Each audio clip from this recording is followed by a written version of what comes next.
আল্লাহ বলছেন এই ফেতরাতের, অর্থাৎ আমি যে দিনের উপরে তোমাদেরকে সৃষ্টি করছি সেটা হল কি ইসলাম, এইটার তোমরা পরিবর্তন ঘটাবে না। জালিকা দিনুল কাইয়্যিম, এটা হলো প্রতিষ্ঠিত বিধান। ওয়ালাকিন্না আকসারান নাসি লা ইয়ালামুন, কিন্তু অধিকাংশ মানুষ এটা জানে না। এখন এই ফেতরাত হলো যে মানুষকে দিন, অর্থাৎ যে দিনের উপরে ইসলামের উপরে একটা মানুষের সৃষ্টি করা হচ্ছে, এইটার জানো তোমরা পরিবর্তন না ঘটাও। কিন্তু একদল হুজুরা খায় যে খাসি করলে এটা পরিবর্তন হয়ে গেল। আল্লাহ বলছে কি আর উনি বুঝেছে কি কথা বলছেন, এটা মানে একেবারে নেহায়েত জঘন্য কথা। আপনারা যদি খাসি করা না যায় তা আপনি খতনা করলেন কেন? ফেতরাতের পরিবর্তন হয়েছে না?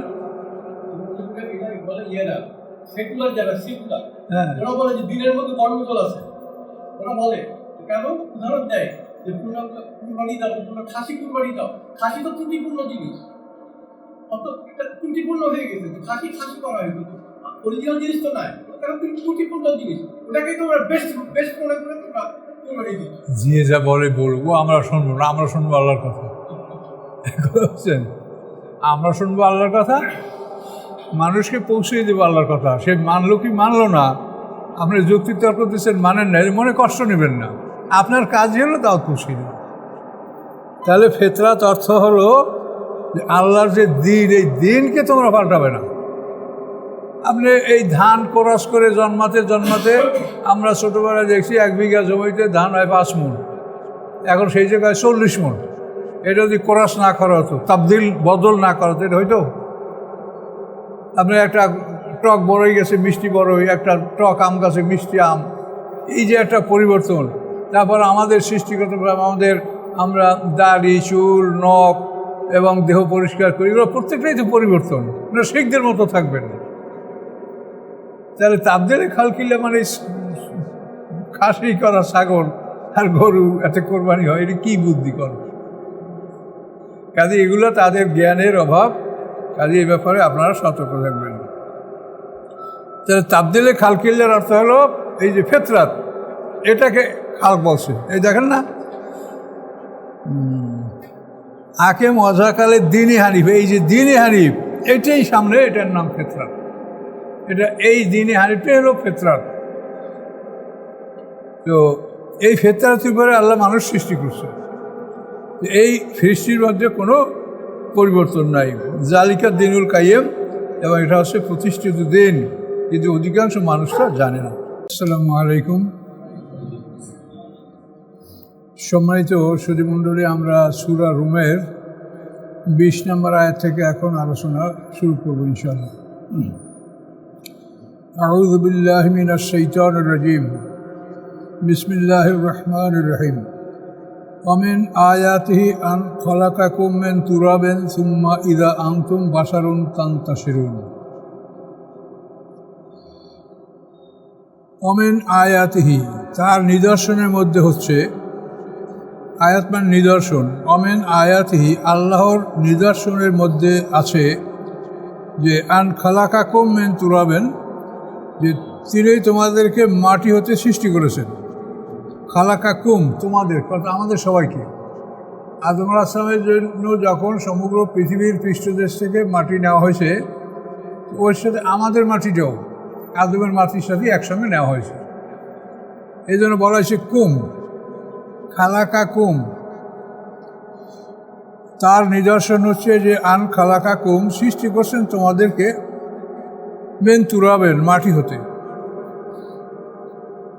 সুম্মা, অতঃপর, ইজান, মুহূর্তের মধ্যে, আনতুম, তোমরা, বাশারুন, মানুষ, তানতাশিরুন, এবং সমস্ত পৃথিবীতে ছড়িয়ে পড়েছ। অর্থাৎ আদম আলাইহিস সালামকে যে মাটি হতে সৃষ্টি করেছেন, সমগ্র পৃথিবী থেকে মাটিটা নেওয়া হয়েছে। ভালো মন্দ সব কিছু, উর্বর মাটি, অনুর্বর মাটি, বেলে মাটি, এঁটেল মাটি, সব ধরনের মাটি থেকে নেওয়া হয়েছে। এমনকি শয়তানের প্রস্রাব পায়খানার মাটিও। এই মাটিটা আমাদের সবারই ওর মধ্যে ছিল, কিন্তু তারপরে আমরা আদম আলাইহিস সালাম থেকে আল্লাহ তাআলা তাকে জান্নাতে নিয়ে তার থেকে মা হাওয়াকে সৃষ্টি করার পর আমাদের যে মাটির অংশটা আদমের মধ্যে ছিল, এটাকে আল্লাহ বীর্যে রূপান্তরিত করে দিলেন, এবং সেই বীর্যের মাধ্যমে আমরা সারা পৃথিবীতে ছড়িয়ে পড়েছি। এই কথাটা আল্লাহ এখানে সংক্ষেপে বলেছেন যে তার নিদর্শনের মধ্যে হচ্ছে যে তিনি সৃষ্টি করছেন তোমাদেরকে মাটি হতে, অতঃপর এজান, এই এজাটাকে বলে এজাই মুফাসাতিয়া, মানে খুব অল্প সময়ের মধ্যে মুহূর্তের মধ্যে তোমরা বাশারুল মানুষ, তান্তাসরুন, এবং তোমরা সারা পৃথিবীতে ছড়িয়ে পড়েছ। আচ্ছা, আবার দ্বিতীয় নিদর্শন, অমেন আয়াতিহি, তার নিদর্শনের মধ্যে হচ্ছে আন খালাকালাকুম মিন আনফুসিকুম আজওয়াজা, যে তিনি সৃষ্টি করছেন তোমাদের, আন খালাকা লাকুম, আন যে খালাকা সৃষ্টি করছেন, লাকুম তোমাদের জন্য, মেন আনফুসিকুম তোমাদের নিজদের থেকে, আজওয়াজা তোমাদের স্ত্রী। তাহলে প্রত্যেক মানুষের স্ত্রী তার নিজ হতে সৃষ্টি। যেরকম আদম আলাইহিস সালামের বামপাদের হাড্ডি থেকে মা হওয়া সৃষ্টি, ওই রকম আপনাদের আমাদের স্ত্রীরা আমাদের দেহ থেকে সৃষ্টি। কেন সৃষ্টি করেছেন? লেতাসকুনু ইলাইহা, যাতে তোমরা তার নিকটে শান্তি পাও। মানুষ ক্লান্ত শ্রান্ত হয়ে গৃহে যায় স্ত্রীর সেবায়, তখন পুরুষরা শান্তি পায়। জাআলা বাইনাকুম মাওয়াদ্দাতাম ওয়া রাহমা, আর করেছেন তোমাদের মধ্যে তিনি ভালোবাসা এবং দয়া, স্বামী স্ত্রীর মধ্যে ভালোবাসা এবং দয়া, যৌবনকালে ভালোবাসা আর বৃদ্ধকালে দয়া। বৃদ্ধ বয়সে যখন স্বামী স্ত্রী উভয় দুর্বল হয়ে যায়, তখন একের প্রতি অপরের খুব দয়া থাকে। দেখবেন যে আপনাদের যদি দাদা দাদি নানা নানি থাকে, তো তাদের এখন যৌবন নাই, কিন্তু তারপর একের প্রতি অন্যের যথেষ্ট মায়া মমতা আছে। এটা সব সর্বপ্রতি দেখা যায় যে মাওয়াদ্দাতান মানে ভালোবাসা, আর রহমাতান হচ্ছে দয়া। তোমাদের মধ্যে তিনি ভালোবাসা এবং দয়া সৃষ্টি করেছেন। ইন্না ফি যালিকা আয়াতিল লিকাওমিন ইয়াতাফাক্কারুন, নিশ্চয়ই এর মধ্যে রয়েছে নিদর্শন ওই জাতির জন্য যারা চিন্তা ভাবনা করে। এটা চিন্তা ভাবনারই বিষয় যে একটা পুরুষ থেকেই তার স্ত্রী সৃষ্টি হয়েছে, এই জন্য স্বামী স্ত্রীর স্বভাব কিন্তু আসলে একই রকমের। আপনার হ্যাঁ, সাইড দেখা আপনার আরও বেশি হলে কোনো আপত্তি নেই। আপনাকে আমাকে যে সূক্ষ্ম বস্তু দ্বারা সৃষ্টি করা হয়েছে তা তো মাইক্রোস্কোপ তো দেখা যায় না, কাজে সাইড দেখা শত শত কত কিছু না।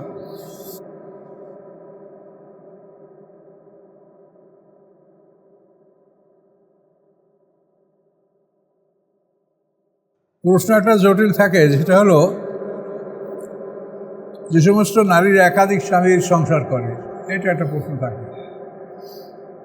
তো এটাকে আমরা একটা ইয়াতাফাক্কারুন যখন বলছি তাফাক্কুর, তাহলে আমরা একটা যৌক্তিক কথা বলতে পারি, যেখানে আল্লাহ বলছে যেটা তারা চিন্তা করবে। যৌক্তিক কথা হলো, আপনি মনে করেন আপনি এক কর্মকারের কাছে গিয়া একটা অর্নামেন্ট বানাবার জন্য বললেন যে আমার 1 তোলার এই গহনাটা করে দাও। আপনার জন্য 1 তোলা সোনা নিবে না, একটু বেশি নিবে, যেহেতু কাটশিট আছে আপনাকে 1 তোলা বুঝিয়ে দেবে। তাহলে আপনার 1 তোলা থেকে কিছু কাটশিট থাকলো, আর একজনে আসলো, সেও ওই রকম বললো আমার 1 তোলা একটা অলঙ্কার, তো সেটা আপনি বানাতে কর্মকারের কিছুটা কাটশিট থাকবে। এরকম মনে করেন 3-4টি অলঙ্কারের যেটা কাটশিট, সেটাকে গলাইও তো আবার আর একটা অলঙ্কার তৈরি করা হবে। এইরকম যদি মিশ্র প্রক্রিয়া হয়, যে কোনো নারীর স্বামী শহীদ হয়ে গেছে বা মারা গেছে, তারপর দ্বিতীয় স্বামী, তারপর তৃতীয় স্বামী, চতুর্থ, এরকম ঘটতে পারে। ঘটলে আমরা মনে করবো যেগুলোর মধ্যে এরকম একটা মিশ্র প্রতিক্রিয়া হতে পারে, যে বিভিন্ন পুরুষের অংশবিশেষ থেকেই হয়তো তাদেরকে সৃষ্টি হয়ে থাকতে পারে, যার জন্য তারা বিভিন্ন পুরুষের সংসার করতে বাধ্য হয়েছে। এগুলো আল্লাহর হিকমত, কুদরত। আল্লাহ বলছে একটা কথা, যে তোমরা চিন্তা করো। হ্যাঁ, আল্লাহম ইয়াতাফাক্কারুন, চিন্তা করতে না পারলে আমরা এই কথা বলতে সাহস পাইতাম না।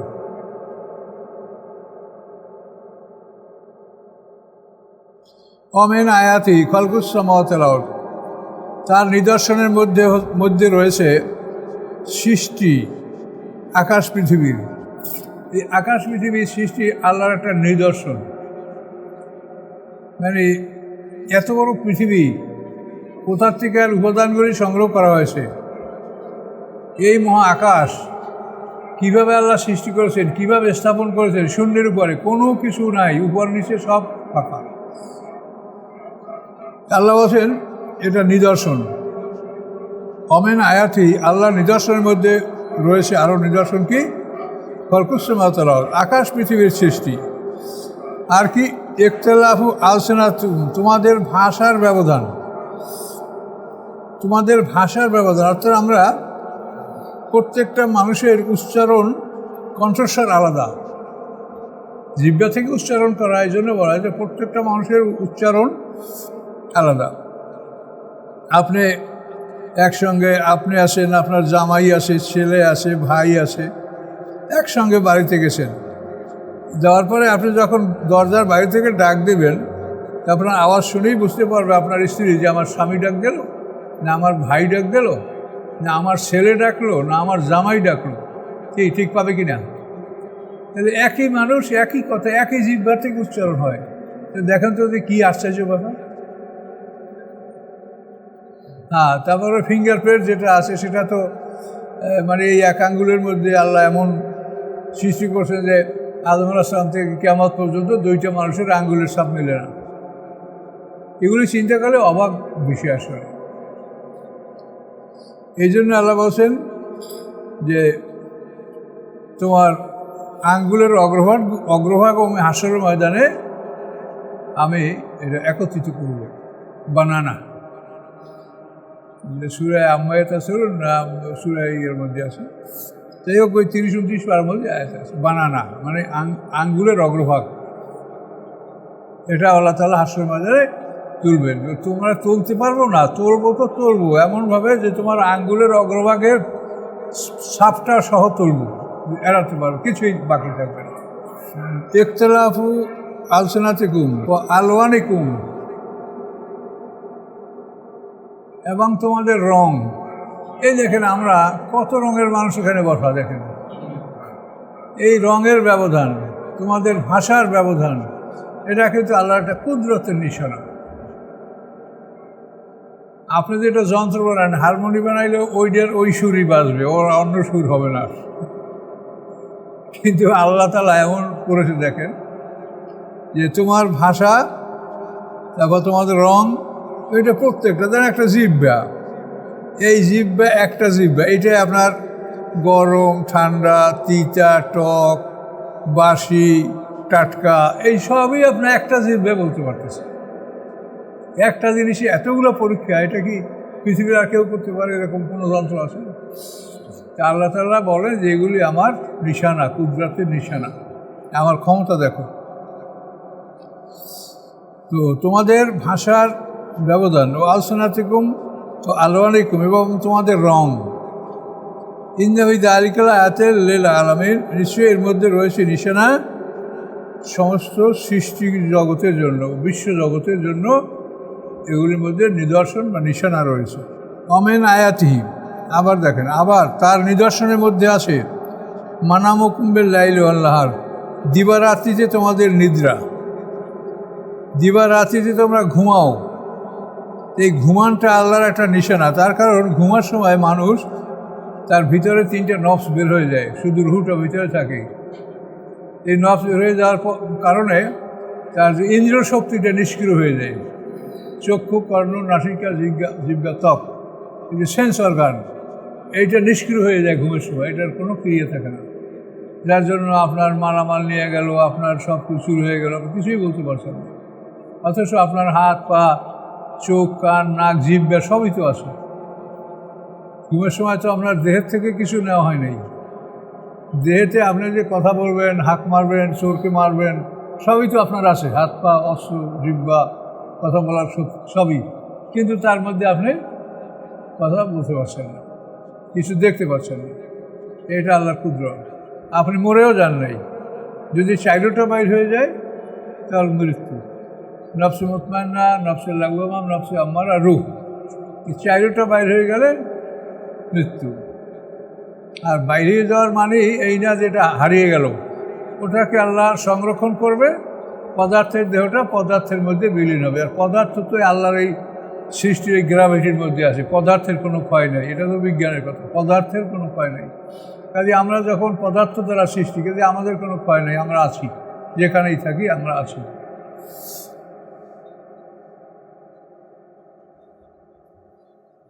মানামুকুম্বিল লাইল ওয়ান নাহার, দিবা রাত্রিতে তোমাদের নিদ্রা, অবতাগাকুম মিন ফাদলিহি, এবং তার অনুগ্রহ অনুসন্ধান করা। অনুগ্রহ অনুসন্ধান করা মানে ব্যবসা বাণিজ্য করা, বেচা কেনা করা, লেনদেন করা, এবং তোমরা যে আল্লাহর অনুগ্রহ অনুসন্ধান করো। ইন্না ফি যালিকা লাআয়াতিন লিকাওমি ইয়াসমাউন, নিশ্চয়ের মধ্যে রয়েছে নিদর্শন ওই জাতির জন্য যারা শোনে। যারা শোনে মানে অন্তঃকরণ দিয়ে শোনে, মনোযোগ সহ শুরু করে অ্যাটেনশন নিয়ে শোনে, তাদের জন্য।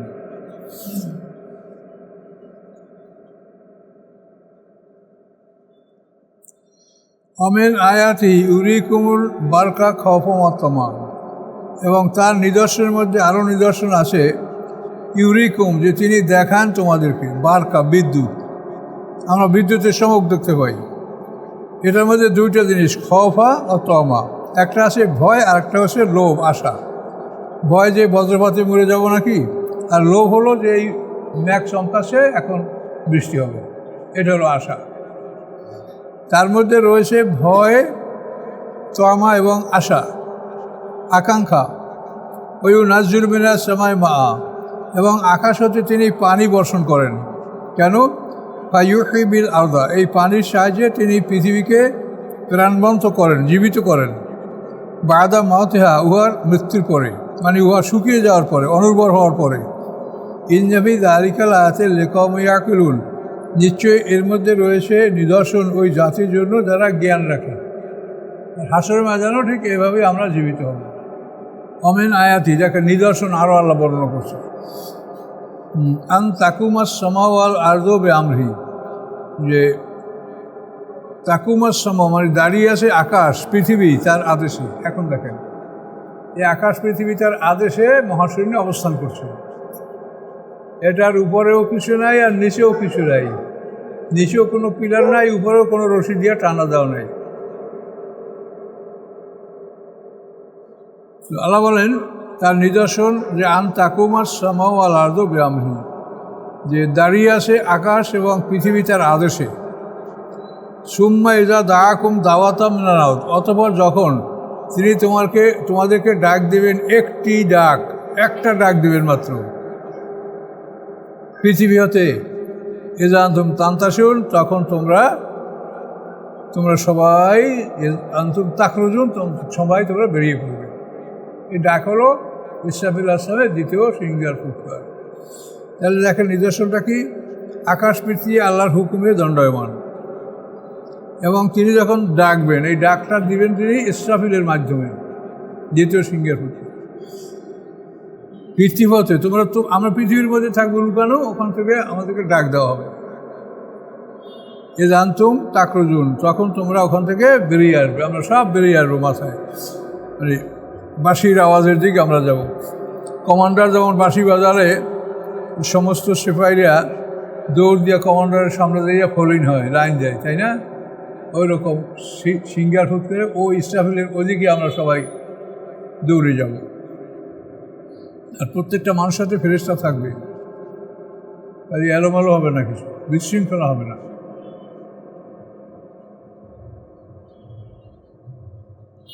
ওয়ালাহু মান ফিস সামাওয়াতি ওয়াল আরদ কুল্লুন লাহু কানিতুন, এবং তার অধীনে তিনি মালিক, লাম দের তামলিক, তিনি মালিক যা কিছু আছে আকাশের মধ্যে এবং যা কিছু আছে পৃথিবীর মধ্যে। আকাশ পৃথিবীরও মালিক এবং আকাশ পৃথিবীর মধ্যে যা আছে তারও তিনি মালিক। কুল্লুন লাহু কানিতুন, এবং সবাই তার অনুগত, সবাই তাকে মানে, আল্লাহকে সবাই মেনে চলে, সবাই তার অনুগত। মানুষের মধ্যে একদল আছে আনুগত্য স্বীকার করে না, তারা কঠিন শাস্তি ভোগ করবে। ওহুয়াল্লাযী ইয়াবদাউল খালকা সুম্মা ইউঈদুহু, তিনি সেই আল্লাহ। এগুলোও নিদর্শন ইয়াবদাউল খালকা, যিনি সৃষ্টির সূচনা করেছেন, তিনি প্রথম সৃষ্টি করেন, সুম্মা ইউইদু, পরে দুবার ওই সৃষ্টিকে করেন, পুনরায় সৃষ্টি করেন। তিনি সৃষ্টি সূচনা করেন, আবার পুনরায় তিনি সৃষ্টি করেন। ওহুয়া হাওয়ানু আলাইহি, এবং এটা তার উপরে খুবই সহজ, খুবই সোজা। ওয়ালাহুল মাসারুল আলা, এবং তিনি মালিক, মাসাল মানে সিফত, গুণাবলী, আলা শ্রেষ্ঠ, তিনি শ্রেষ্ঠ গুণাবলীর অধিকারী। মাসাল মানে দৃষ্টান্ত, কিন্তু এখানে মাসাল মানে সিফত বা গুণাবলী। তিনি শ্রেষ্ঠ গুণাবলীর অধিকারী। ফিস সামাওয়াতে ওয়াল আরদি, আকাশ পৃথিবীর মধ্যে, আকাশ পৃথিবীর মধ্যে তিনি শ্রেষ্ঠ গুণের অধিকারী। ওয়াল আজিজুল হাকিম, তিনি পরাক্রমশালী, তিনি কৌশলী। আল্লাহ যা বলছেন সবই তার মধ্যে আসে, কোনো সন্দেহ নাই, কোনো দুর্বলতা নেই। এরপরে আল্লাহ অন্য কথা বলছেন, খুবই গুরুত্বপূর্ণ কথা। সবই জরাবালাকুম মাসালাম মেনে আনফুসিকুম, তোমাদের নিজদের হতে তিনি একটা দৃষ্টান্ত বর্ণনা করছেন। জরাবা মানে বর্ণনা করা, উদ্ধৃত করা, কোট করা। তিনি তোমাদের জন্য একটা দৃষ্টান্ত উদ্ধৃত করছেন, মেন আনফুসিকুম, তোমাদের নিজদের থেকে। তোমাদের জন্যই দৃষ্টান্তটা আল্লাহ কোট করছেন, এবং তোমাদের নিজদের থেকেই দৃষ্টান্তটা আল্লাহ তাআলা উপস্থাপন করছেন। সে কি? আল্লাহ প্রশ্ন করেন, হাল্লাকুম মিম্মা মালাকাত আইমানুকুম মিন শুরাকা, আছে কি তাদের জন্য, মিম্মা মালাকাত, তাদের জন্য যাদের তোমরা অধিকার করেছো ডান হাতের বলে, অর্থাৎ তোমাদের দাসদাসী, আছে কি তোমাদের দাসদাসীর জন্য মিন শুরাকা, কোনো অংশীদার? তোমাদের দাসদাসীর মধ্যে তোমাদেরকে অংশীদার আছে? ফিমা রাযাকনাকুম, উহার মধ্যে যে আমি তোমাদেরকে জীবিকা দিয়েছি। কথা একটু জটিল। আল্লাহ বলেন যে আমি তোমাদেরকে যে জীবিকাটা দিছি, প্রভিশন অফ লাইফ বা সাস্টেনেন্স অফ লাইফ, এটা তোমরা মালিক। কিন্তু তোমাদের দাসদাসীর মধ্যে কি কেউ তোমার এই সম্পত্তির মালিক? তুমি দিছ তাকে? হ্যাঁ, ফানতুম ফিহে সাওয়া, এবং তাকে দিয়া তুমি আর সে সমান হয়ে যাবে। আপনার 10 বিঘা সম্পত্তি আছে, আপনার নিজে 5 বিঘা রেখে 5 বিঘা দাসীকে দিয়ে দিলেন, দাসকে দিয়ে দিলেন, দেবেন? আপনার অর্থ করি কিছু দেবেন না। তা আল্লাহ তুমি যদি না দাও, আমি কি আমার গোলামকে দিয়ে দেবো? হ্যাঁ বলেন তো, দৃষ্টান্তটা কেমন দিছে? তুমি যদি তোমার দাসকে তোমার সম্পদ দিয়া তুমি তার সমান না হও, তো আমি কি আমার গোলামকে আমার ক্ষমতা দান করে গোলাম আর আমি সম হয়ে গেলাম? যে তুমি দরবারে যাইয়া সন্তান চাও, দরবারে রোগ মুক্তি চাও, পীরের পায়ের উপরে পড়িয়া তুমি সম্পদ চাও, ব্যবসা চাও, তাহলে তার কাছে ক্ষমতা আমি দিছি নাকি? কীভাবে আল্লাহ বুঝে, আর কি বুঝাবে? কোন দৃষ্টান্তটা বলছেন, খুব একটা সুন্দর দৃষ্টান্ত আল্লাহ দিয়েছে। এর বুঝতে একটু কষ্ট হবে। জরাবালাকুম মাসালাম মিন আনফুসিকুম, তোমাদের জন্য দৃষ্টান্ত উদ্ধৃত করছেন তোমাদের থেকেই। আছে কি তোমাদের যারা দাসদাসী তাদের জন্য কোনো অংশ? তোমাদের দাসদাসী, তোমাদের যে লিগাল দাস বা দাসী, তাদের জন্য কোনো অংশ আছে? ফিমা রাযাকনাকুম, উহার মধ্যে যা আমি তোমাদেরকে জীবিকা দিয়েছি, প্রভিশন অফ লাইফ যা দিয়েছি, এটার মধ্যে তাদের কোনো অংশ আছে? অংশ থাইকা ফানতুম ফিহে সাওয়া, তারা আর তোমরা সমান। তোমরা এটা কেউ করছো? করো না। তাকাফুনহুম কাখিফাতিকুম, তোমরা কি তোমাদের দাসদাসীকে তোমাদের নিজেদের লোকদের মতো ভয় করো? আপনারা যারা সমকক্ষ, তারা একজনকে সমীহ করেন, ভয় করেন যে আমি অন্যায় করলে সে আমার প্রতিবাদ করবে বা আরও অনেক কিছু করতে পারে। কাজে আমরা সমকক্ষরা কিন্তু একে অপরকে একটা সম্মান দিয়ে আমরা চলাফেরা করি। আল্লাহ তোমরা কি তাদেরকে তোমাদের নিজদের মতো ভয় করো? না, করো না। কাযালিকা নুফাসসিলুল আয়াতি লিকাওমিন ইয়াকিলুন, এভাবেই আমি বর্ণনা করছি আমার আয়াতগুলো ওই জাতির জন্য যারা জ্ঞান রাখে। আমার মনে হয় এইরকম দৃষ্টান্ত আল্লাহ ছাড়া পৃথিবী কেউ দিতে পারে না। এমন সুন্দর একটা দৃষ্টান্ত তিনি দিয়েছেন। তোমরা পীরের দরবারে যাও, এই যে মানুষকে একটা ভুয়া মানে এটা শয়তান এগুলো মানুষের মনের মধ্যে যোগায়। পীরের দরবার গেলে এইটা পাবো, ওইটা পাবো, সেইটা পাবো। আর এই ধর্ম ব্যবসা বিনা পুঁজিতে কোটি কোটি টাকার সম্পদ তারা আয় করে।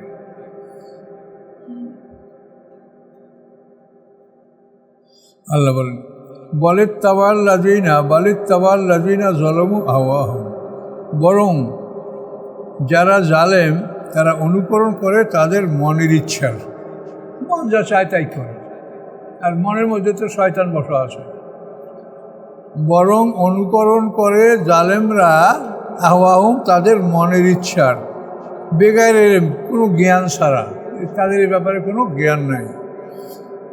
ফামাই হাদিমান আদাল্লাহ, কে পথ দেখাতে পারে তাকে যাকে আল্লাহ বিপদগামী করেছেন। আল্লাহ এই সমস্ত মানুষ করে শিলমহর করে দিয়েছে, এটা দিবে না। একটা পর্যায়ে আল্লাহ এটা করেন, এটা প্রাথমিকভাবে করেন না। প্রাথমিকভাবে যদি আল্লাহ করতেন তাহলে আমরা একটা মানুষ হিসেবে আমরা যে অন্যায় অপরাধগুলি করি এগুলির জন্য তো আল্লাহ সাথে সাথে আমাদের কাউকে শাস্তি দেন নাই। বিলম্ব করেছেন, বয়স হয়েছে, জ্ঞান হয়েছে, তা আমরা অনেকেই আপন থেকেই ভালো পথে ফিরে আসি আল্লাহর ইচ্ছায়। তা আমাদের যদি আল্লাহর সাথে সাথে শাস্তি দিতেন তাহলে তো আমরা আল্লাহর পথে ফিরে আসতে পারতাম না। এই জন্য আল্লাহ তাআলা আমাদের সময় দেন। আর এই সময় পাওয়ার পরেও যারা আমরা সময় সদ্ব্যবহার করি না তাদেরকে আল্লাহ মহৎ করে দেন, যে তা তুই যখন ওই পচা খাবার খাবি তো খা। কথা বুঝতে পারছেন? ভালো দেখায় যে ভালো খাবে না, খাবে ওই যা খাইলে মরবে তাই খা। কামাই হাদিমান আদাল্লাহ, কে পথ দেখাতে পারে যাকে আল্লাহ বিপদগামী করেন। অমাল আহমেদ নাসিরিন, নাই তাদের জন্য কোনো সাহায্যকারী। এই নসিহতগুলি করার পরে আল্লাহ রাসূলকে বলছেন, আকেম ওয়াজহাকালের দিনে হানিফা, প্রতিষ্ঠিত রাখুন। আকেম মানে দাঁড়াই থাকেন, দাঁড়াই থাকা মানে প্রতিষ্ঠিত হওয়া, প্রতিষ্ঠিত থাকা। আকেম আপনি প্রতিষ্ঠিত করুন, অজহাকা আপনার চেহারাকে, চেহারা মানে আপনার নিজকে, মানে সবচেয়ে উত্তম অংশটাকে দিয়ে আল্লাহ তাআলা পুরো দেহটা বুঝাচ্ছে। তো আপনি প্রতিষ্ঠিত করুন আপনার নিজকে লিদ্দীনে হানিফা, বিশুদ্ধ দিনের উদ্দেশ্যে। আমাদের এই ইব্রাহিম আলাইহিস সালাম মিল্লাত, এটা হলো হানিফ মানে মায়লান আনের আদিয়ানে কুল্লি, মানে সমস্ত দিন থেকে এটা উত্তম দিন, বিশুদ্ধ সুন্দর, সর্বসুন্দর দিন, খাঁটি দিন, বিশুদ্ধ দিন, এটা আপনি বলতে পারেন।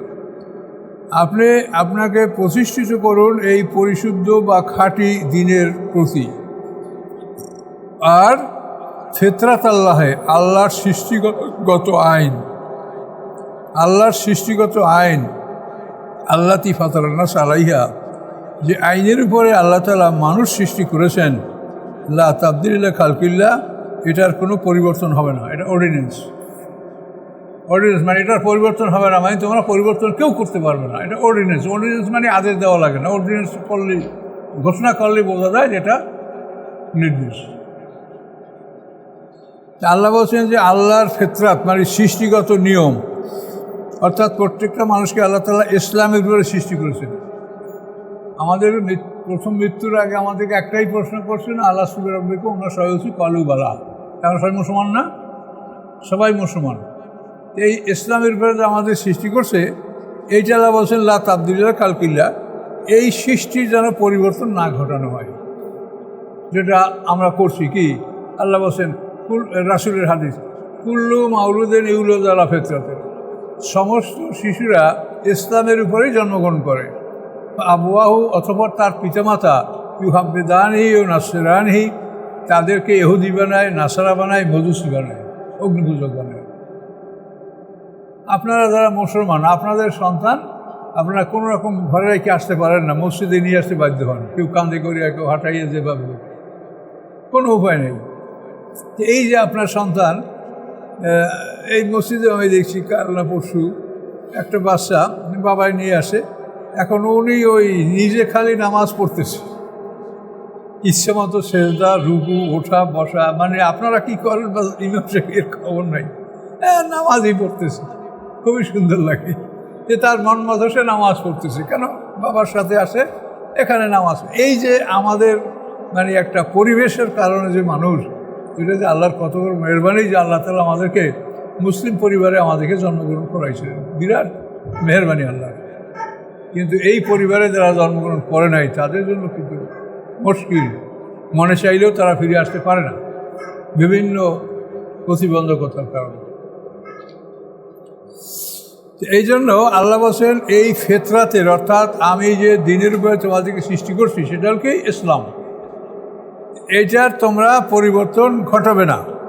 জালিকা দিনুল কাইয়্যিম, এটা হলো প্রতিষ্ঠিত বিধান। ওয়ালাকিন্না আকসারান নাসি লা ইয়ালামুন, কিন্তু অধিকাংশ মানুষ এটা জানে না। এখন এই ফেতরাত হলো যে মানুষকে দিন, অর্থাৎ যে দিনের উপরে ইসলামের উপরে একটা মানুষের সৃষ্টি করা হচ্ছে, এইটার জানো তোমরা পরিবর্তন না ঘটাও। কিন্তু একদল হুজুর খায় যে খাসি করলে এটা পরিবর্তন হয়ে গেল। আল্লাহ বলছে কি আর উনি বুঝেছে কি? কথা বলছেন, এটা মানে একেবারে নেহায়েত জঘন্য কথা। আপনার যদি খাসি করা না যায় তা আপনি খতনা করলেন কেন? ফেতরাতের পরিবর্তন হয়েছে না? সেকুলার যারা সেকুলার, হ্যাঁ, ওরা বলে যে দিনের মধ্যে কর্মফল আছে। ওরা বলে কেন? উদাহরণ দেয় যে কুরবানি দাও, খাসি কুরবানি দাও। খাসি তো ত্রুটিপূর্ণ জিনিস, অত ত্রুটিপূর্ণ হয়ে গেছে। খাসি খাসি করা হয়েছে, অরিজিনাল জিনিস তো নাই, কারণ ত্রুটিপূর্ণ জিনিস, ওটাকে তোমরা বেস্ট বেস্ট মনে করে তোমরা কুরবানি দিচ্ছ। যে যা বলে বলবো, আমরা শুনবো না, আমরা শুনবো আল্লাহর কথা।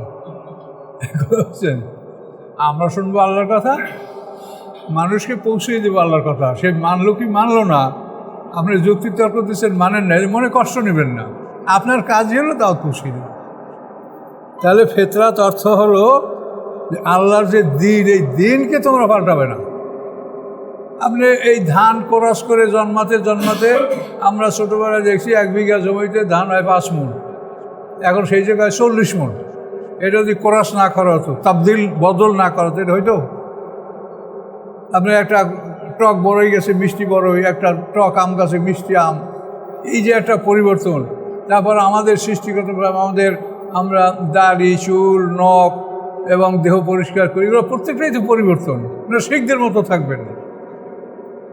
তাহলে তাবদিলে খালকিল্লা মানে খাসি করা ছাগল আর গরু এতে কোরবানি হয়, এটা কী বুদ্ধি করে?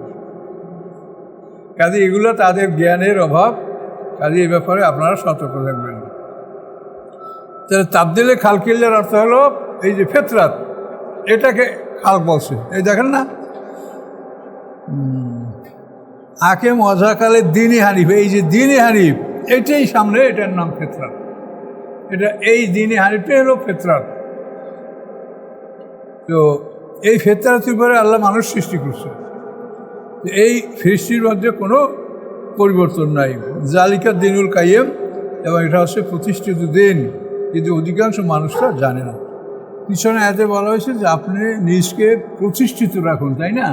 সেইটার ব্যাখ্যা মুনিবিন ইলাইহি, তার অনুগামী হয়ে, তার প্রতি আকৃষ্ট হয়ে, অভিমুখী হয়ে, ইলাইহি মানে আল্লাহর প্রতি আকৃষ্ট হয়ে, অভিমুখী হয়ে আপনি এই দিনে হানিফের আনুগত্য করেন, নিজেকে সেখানে প্রতিষ্ঠিত রাখেন। মুনিবিনা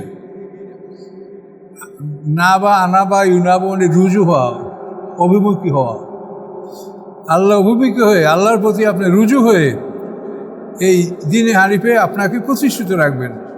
ওয়াত্তাকুহু, এবং আল্লাহকে ভয় করো। ও আকিমুস সালাত, আল্লাহকে ভয় করার পরে কী করো? সালাত কায়েম করো। ওয়ালা তাকুনু মিনাল মুশরিকিন, মুশরিকদের অন্তর্ভুক্ত হয়ো না। আমলের মধ্যে এখানে একটা আমলের কথা বলা হয়েছে, সালাত। আচ্ছা, তাহলে ওয়ালা তাকুন মিনাল মুশরিকিন, তুমি হইও না মুশরিকদের অন্তর্ভুক্ত, হলো তো? এরপরে দেখেন মিনাল্লাযিনা ফাররাকু দীনহুম, হইও না তুমি তাদের দলভুক্ত যারা দিনকে খণ্ড খণ্ড করেছে। তাই তুমি মুশরিকদের অন্তর্ভুক্ত হইও না, আর দিনকে যারা খণ্ড বিখণ্ড করছে তাদের অন্তর্ভুক্ত হইও না। এখন আমরা যদি দেখি যে এটা ধরি, তাহলে সবই তো দিন খণ্ড বিখণ্ড, শত শত দল।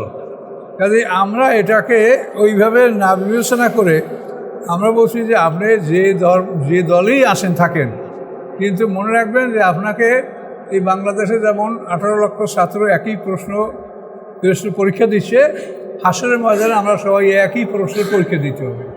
কাজে আপনি যাই হন, আহলে হাদিস হন, হানাফি হন, মালিকি হন, তরিকাপন্থী, শরীয়তপন্থী, যাটাই হন, আপনার প্রশ্নপত্র কোরআন। যদি আপনি কোরআনকে মানেন তাহলে আপনি একটা আপনার দলটা হলো কি যে আপনি একটা স্কুলের মাধ্যমে আপনি এটা শিখছেন, কিন্তু আপনার স্কুল আমার স্কুল একই। বিভিন্ন স্কুল থেকে ছেলেরা লেখাপড়া করে, একই প্রশ্নে পরীক্ষা দেয়। কাজেই আমাদের সবাইকে একই প্রশ্নে পরীক্ষা দিতে হবে। যদি এইটা পারেন তাহলে আপনার দলে যেটা আছে এটা কোনো ক্ষতি করবে না, আর যদি এইটা না পারেন তাহলে সম্পূর্ণ বরবাদ।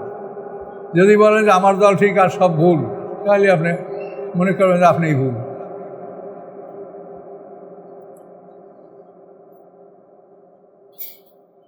তাহলে আল্লাহ বলছেন ওলা তাকুনু মিনাল মুশরিকিন, মুশরিকদের দলভুক্ত হইও না, আর মিনাল্লাযিনা ফাররাকু দীনহুম, তাদের দলভুক্ত হইও না যারা দিনকে বিভক্ত করেছে। ওয়াকানু শিয়া, এবং তারা গোত্রে গোত্রে বিভক্ত হয়েছে, ভাগ করছে, তারপর দলে দলে বিভক্ত হয়েছে। শিয়া মানে দল, শিয়া মানে আলী, মানে আলীর দল শিয়া। কুল্লু হিজবিন বিমা লাদাইহিম ফারিহুন, এবং প্রত্যেক দল, হিজবুন মানে দল, প্রত্যেক দল যা তাদের কাছে আসে তার উপরে সন্তুষ্ট।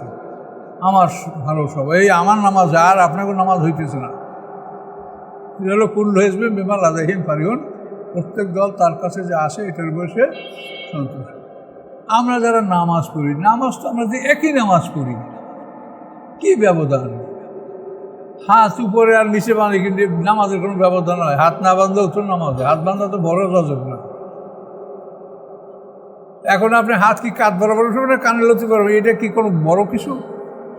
এগুলো কোনো বিষয়ই না। না, এগুলো হলো আমাদের নেতারা যারা আমাদের দ্বারা দল করছে, এই দল করার জন্য একটা আলাদা চিহ্ন লাগবে, তো এই জন্য ওনারা এটা আবিষ্কার করছে।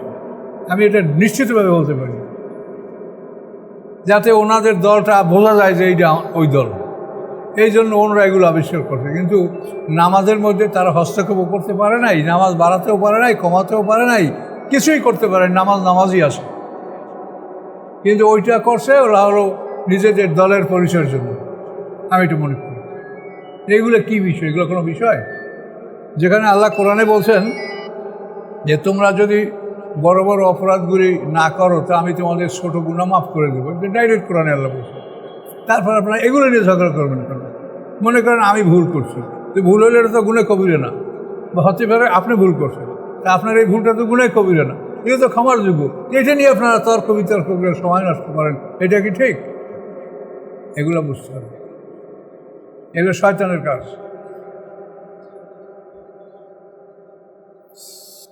ওয়াইজা মাসান্নাসা দুরুন দাও রব্বাম মুনিবিন ইলাইহি, মানুষের স্বভাব বলছে আল্লাহ। ওয়াইজা মাসান্নাসা দুরুন, যখন স্পর্শ করে মানুষকে কোনো বিপদ, দুরুন মানে বালা মুসিবত, বিপদ, দাও রব্বাম, তখন ডাকে তাদের রবকে, মুনিবিনা অভিমুখী হয়ে, আল্লাহ অভিমুখী হয়ে, তখন ইলাইহি মানে তার প্রতি, আল্লাহ অভিমুখী হয়ে আল্লাহকে ডাকে বিপদে পড়ে। সুম্মেদ আজাকুম মিনহুর রহমা, অথবা যখন স্বাদ গ্রহণ করা হয় তাদেরকে আমার রহমতের, ইজা ফরিকুম, তখন একদল মিনহুম তাদের মধ্যে হতে বিল রব্বিহিম ইশরিকুন, রবের সাথে শরিক করে। এটা আমরা যখন ছোটোবেলায়, আমি বাগেরহাট কলেজে পড়াশোনা, ইন্টারমিডিয়েট ক্লাস বাগেরহাট কলেজ থেকে, তো ওই বাগেরহাট যেতে আমাদের একটা বড় নদী পার হতে হয়, পিরোজপুর আর বাগেরহাট মাঝখানে বড় নদী আছে বলেশ্বর। তো ওই নদীর 3টা মোহনা আছে, ওইখানে মারাত্মক তুফান হইতো আমাদের সেই যুগে। অনেক সময় লঞ্চ ওখানে গাইয়া লঞ্চ লঙ্গর করে থাকতো যে তুফান কমলে আমরা পাড়ি দেবো। বিশেষ করে ভাটির সময় খুব মারাত্মক তুফান হইতো। আমরা একবার ওই রকম আসতেছি সন্ধ্যার পর ওখানে আমরা ওই নদীর মোহনে আসি। এখন সারেং ভয় করছে যে আমি নদী পাড়ি দেবো কি দেবো না, কিন্তু আমরা তো যুবক, আমরা কলেজের ছাত্র শুনে আমাকে তো মনে অন্যভাবে দেন আপনি সারেং সাহেব কিচ্ছু না, চালান আপনি। আমরা ওই যুবকরা যখন বলছি তখন সারেং সাহেব চালাইছি, কিন্তু নদীর মাঝখানে যাওয়ার পরে এমন অবস্থা যে আর বোধহয় আমরা ফিরে আসতে পারবো না, এমন ভীষণভাবে। উপরে ওই ড্রামগুলি এই ভাতা দিয়ে ওই ভাতা যায়, ওই ভাতা ঘর ঘর ঘর ঘর করে, আর মানুষের চিনলে পারল আর কান্না। এই করতে করতে আল্লাহ রহমত করছে, ওই বড় নদী থেকে যখন খালের মধ্যে ঢুকছি, ঢোকার পরে এখন আল্লাহ বাঁচাইছে, এখন একটা সিগারেট খেয়ে নিই। কথা বলছে, বিষয়টা ছোট হলে এটা বলার মতো না। আল্লাহ যে বলে যে আমি বিপদ থেকে মুক্ত করলে তখন তোমরা কি করো, শিরক করো। শিরকটা কিভাবে করো? যে আল্লাহ যে এককভাবে তোমাকে মুক্তি দিয়েছে এটা তুমি বিশ্বাস করো না, তখন তুমি মনে করো যে সারেং এত দক্ষ যে ওনার এই লঞ্চটা এইভাবে না ধরলে কিন্তু সুপরিচিত, মাঝিটা এত বড় দক্ষ এই মাঝির কারণে, আর কেউ বলে আমি দাঁড় বইটা এমনভাবে ধরেছি এটার কারণে। এভাবে তারা মানে অন্যান্য অশিলাগুলোকে তখন তারা বলতে থাকে, আল্লাহর কথা বলে না।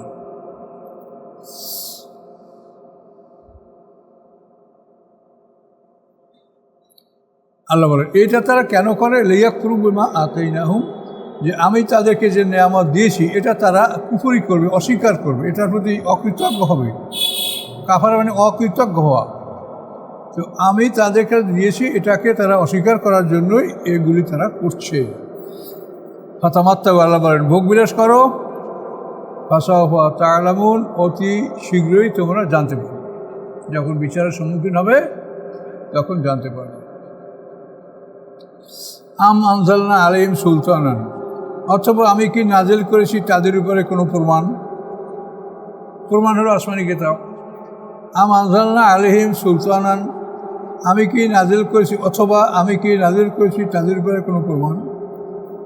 ফাহুয়া ইয়াতাকাল্লামু বিমা কানু বিহি ইউশরিকুন, সেই প্রমাণ কথা বলে ওই সম্পর্কে যা তারা শরীক করে, তারা যে অংশীদার সাব্যস্ত করে, এই অংশীদার সাব্যস্ত কথাটা আমার কোনো বাণী প্রমাণ সমর্থন করে না। আল্লাহর কোনো বাণীতে ওই শিরকের সমর্থন করে না। আল্লাহ বলেন যে আমি কি তাদের উপরে এমন কোনো প্রমাণ নাজিল করেছি, সেই প্রমাণ তারা যে শরিক করে এই শরিকের পক্ষে কথা বলে, এই শিরক করার পক্ষে কথা বলে, এমন কোনো প্রমাণ আমি তাদের কাছে নাজিল করি নাই। ওয়াইজা আযাকতান নাস রাহমাতান, এবং যখন আমি স্বাদ গ্রহণ করাই মানুষদেরকে আমার রহমতের, ফারিহু বিহা, তখন তারা আনন্দিত হয়। ওয়াইন তুসিবহুম সাইয়্যা, এবং যদি তাদের উপরে আসে কোনো বিপদ, বিমা কদ্দামাত আইদিহিম, এই জন্যে যে তাদের হাত অগ্রে পূরণ করছে, মানে তাদের হাতের কামাইয়ের জন্য তাদের উপরে কোনো যদি বিপদ আসে, ইযাহুম ইয়াকনাতুন, তখনই তারা নিরাশ হয়ে যায়, ধৈর্য ধারণ করে না, বরং তারা নিরাশ হয়ে যায়।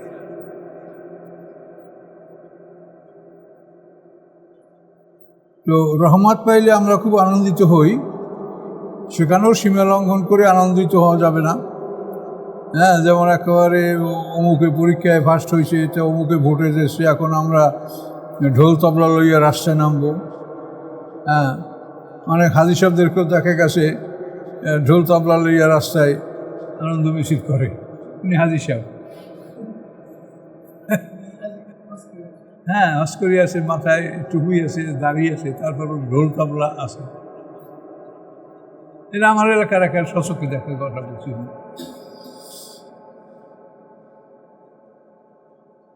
তাহলে সর্ব অবস্থাতেই ধৈর্য ধারণ করতে হবে। এগুলো আমাদের ভুল হয়, তখন আল্লাহর কাছে মাপ চাইতে হবে। আওয়ালাম ইয়ারাও, তারা কি দেখে না, আন্নাল্লাহ ইয়াবসুতু রিজকা লিমান ইয়াশা, নিশ্চয়ই আল্লাহ তাআলা ইয়াবসুতু মানে বিস্তার করেন, রেজেক যাকে তিনি ইচ্ছা করেন, যাকে ইচ্ছা করেন আল্লাহ তাআলা তার রেজেক বিস্তার করাতে বাড়িয়ে দেন, ওয়া ইয়াকদির, এবং যাকে ইচ্ছা তিনি কমিয়ে দেন। ইন্না ফি যালিকা আয়াতাল লিকাওমিন ইউমিনুন, নিশ্চয়ই এর মধ্যে রয়েছে নিদর্শনসমূহ ওই জাতির জন্য যারা ঈমানদার। জীবিকা আল্লাহ তাআলা কাউকে বাড়াইও দিতে পারেন, কাউকে কমাইও দেবেন, আল্লাহর ইচ্ছা। কাকে কীরকম দিলে ভালো হবে সেটা আল্লাহ ভালো জানেন। আল্লাহ বলেন আতিজাল কুরবা হাক্কাহু, অতঃপর তোমরা দাও নিকটতম আত্মীয়দেরকে তাদের হক। এখন নিকটতম আত্মীয় হলো আপনার ভাই, বোন, মা, বাবা, খালা, ফুফু, এই নিকটতম আত্মীয়। এখন নিকটতমদেরকে হক দাও। এখন আপনি যদি বড় ভাই হন, তা আপনি যেন ছোটো ভাইদের সম্পত্তি লুট করে না নেন। বোনের সম্পত্তি, ছোটো ভাইয়ের সম্পত্তি, এগুলো খুব দুঃখজনক খবর আমাদের কাছে আসে। একজন ব্যারিস্টার, নিউজিল্যান্ড থেকে ব্যারিস্টারি পাস করছে, উনি আমার কাছে আসছিলেন। এত দুঃখজনক খবর যে ওনার বড় ভাই খুবই প্রভাবশালী মানুষ, খুব বিশাল ব্যবসা, তার বাপদাদার এত সম্পত্তি যে ঢাকায় তারা মাসে 20-25 লক্ষ টাকা বাড়ি ভাড়া পায়, অনেক মানে লাইসেন্স করা অস্ত্র আছে একাধিক। এই বড় ভাই ছোটো ভাইদের সব জমি জাল দলিল করে লিখে নিয়েছে এবং সামনে বলে যে তোরা কী করবি কর, আমি জাল করছি, আমি এটা তোরা কী করবি। এখন এখন আপনি বাহাদুর, কিন্তু আপনার এই বাহাদুরি থাকবে না, আপনি করেন বলেন। এইটার নাম হলো নিকটতম আত্মীয়দেরকে হকটা দিয়ে দাও। তোমার ছোটো ভাই, তোমার বোন, তোমার মা, এবং সে লোক বলছে যে আমার মায়ের অধিকারও দেয়, তাও বঞ্চিত। আমাদের ছোটো ভাই বোনদেরকে বঞ্চিত করে, মায়ের সম্পত্তি বঞ্চিত করে, সে একটা সব নিয়ে নিয়েছে। তে নিয়ে তুমি থাকবা কয়দিন? তুমি যদি 65 বছর থাকো তাহলে তো 1.5 ঘন্টা, আর যদি 100 বছর থাকো তাহলে 3 ঘন্টা। তো এই 3 ঘন্টায় তুমি কত খাবে? আর এই 3 ঘন্টা খাওয়ার পরে তারপর তুমি কতকাল তোমাকে শেষ গাছ খাইতে হবে, লাকফিন্নি, কাঁটাওয়ালা গাছ, পচা রক্তপুষ, তোমাকে তো হাজার হাজার বছর তোমাকে খেতে হবে। 3 ঘন্টায় তুমি কি খাইতে চাও? এত লুট কেন করো? আর এই যে মানুষ রোজা নামাজ অনেকেই করে, মসজিদেও যায়, কিন্তু পরকালে বিশ্বাস এটা কিন্তু অনেকের মধ্যেই দেখেন প্রমাণ হয় না। এই ধরনের কোনো ত্রুটি দেখলেই বলতে যে লোকটা পরকাল বিশ্বাস করে না। তো এখন নিকটতম আত্মীয়দেরকে তাদের হক দাও। এখন বুঝতে পারছেন নিকটতম আত্মীয় করা, এরা নিকটতম আত্মীয়। মিসকিনকে দাও, অবনস সাবিল মুসাফিরকে দাও, তাদের অধিকার দাও। জালিকা খায়ের, এটা উত্তম, লিল্লাযিনা, তাদের জন্য, ইরুদিন অজাল্লাহ, যারা চায় আল্লাহর সন্তুষ্টি। অজুল মানে মুখমণ্ডল, তো অজুল মানে আল্লাহর মুখমণ্ডল, আল্লাহর সন্তুষ্টি, যারা চায় আল্লাহর সন্তুষ্টি। আউলাইকুম মুফলিহুন, এবং এই লোকগুলি জয়যুক্ত হবে। তাহলে সবসময় চিন্তা করবেন যে আপনি এমনভাবে আল্লাহর দরবারে হাজির হবেন না যে আপনার কাছে কিছু পাবে। খুব সতর্ক, আপনার কাছে কিছু পাবে এমন অবস্থায় যেন আল্লাহ তাআলা আমাদেরকে আল্লাহর কাছে হাজির না করে। সবাই দেনা পাওনা পরিশোধ করে আমরা যেন আল্লাহর কাছে হাজির হতে পারি, বলুন আল্লাহুম্মা আমিন।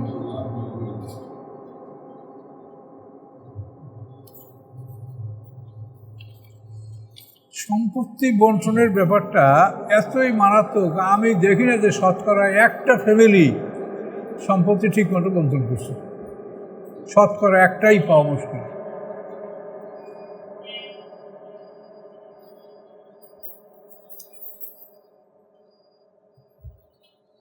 কই?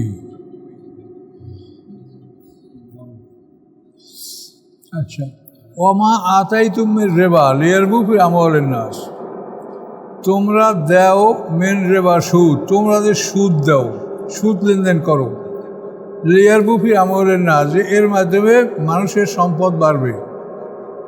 এই সুদে কারবার করলে সম্পদ বাড়বে। ফালা ইয়ারবু ইনদাল্লাহ, আল্লাহর নিকট বাড়ে না। আল্লাহর নিকট সুদের কারণে সম্পদ বাড়ে না, কোনো কিছু বাড়ে না। সুদের কারবার যারা করে তাদের কোনো ইবাদত আল্লাহ কবুল করেন না। মারাত্মক। এই জন্য আল্লাহ হোসেন ফালা ইয়ারবু ইনদাল্লাহ, আল্লাহর কাছে এগুলি বাড়ে না।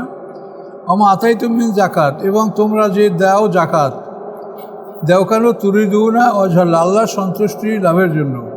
ফাউলাইকুম মুদিয়াফুন, আল্লাহ তাদেরকে দ্বিগুণ দিবেন, বহুগুণ দিবেন। জাকাতকে আল্লাহ বহুগুণ বাড়ায় দিবেন, আর সুদকে আল্লাহ তাআলা কমিয়ে দিবেন। সুদের কারণে মানুষ ধ্বংস হয়। সুদের ব্যবসা, সুদের কারবার যারা করছে তারা ম্যাক্সিমাম লোক ধ্বংস হয়ে গেছে, তাদের বাড়িঘর সব উজাড় হয়ে গেছে।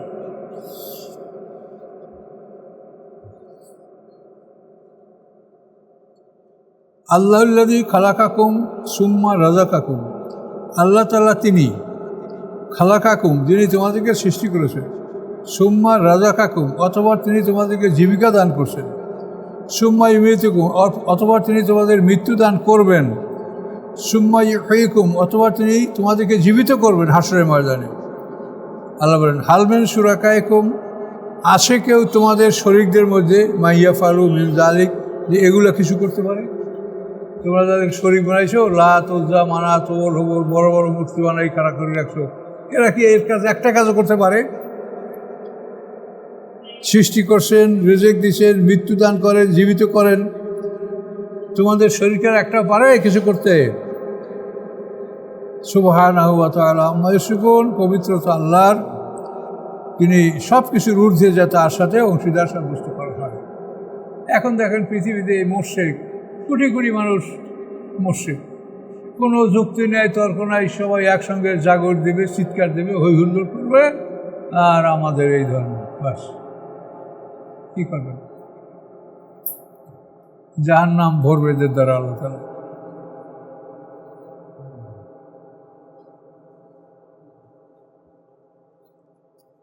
জোহারাল ফাসাদু ফিল বাররি ওয়াল বাহরি বিমা কাসাবাত আইদিন নাস।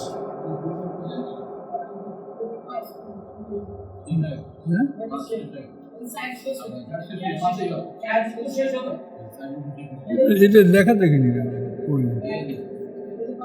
ও হ্যাঁ ওটা পাওয়া, আচ্ছা ওটা উপরে তো আমি দেখিনি।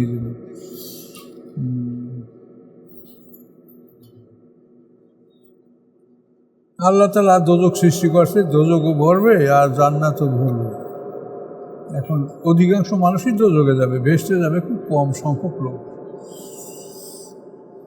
শিরক থেকে সবসময় সতর্ক থাকতে হবে, এবং আল্লাহ যে কোরআনে যেগুলো বলছে এই বিষয়গুলি সব সময় নিজের জীবনে এগুলি প্রতিষ্ঠিত আছে কিনা এগুলো লক্ষ্য রাখতে হবে। আর মানুষকে আপনি দাওয়াত দেবেন, মনে কষ্ট নেবেন না, আপনার কথা শোনে না, যুক্তিতর্ক মানে না, মনক্ষুণ্ণ না, আপনি পৌঁছিয়ে দিয়েছেন, এইটাই যথেষ্ট। দাওয়াতটা পৌঁছিয়ে দিয়েছেন, এটাই যথেষ্ট। আস্তাগফিরুল্লাহ আল্লাযী লা ইলাহা ইল্লা হু।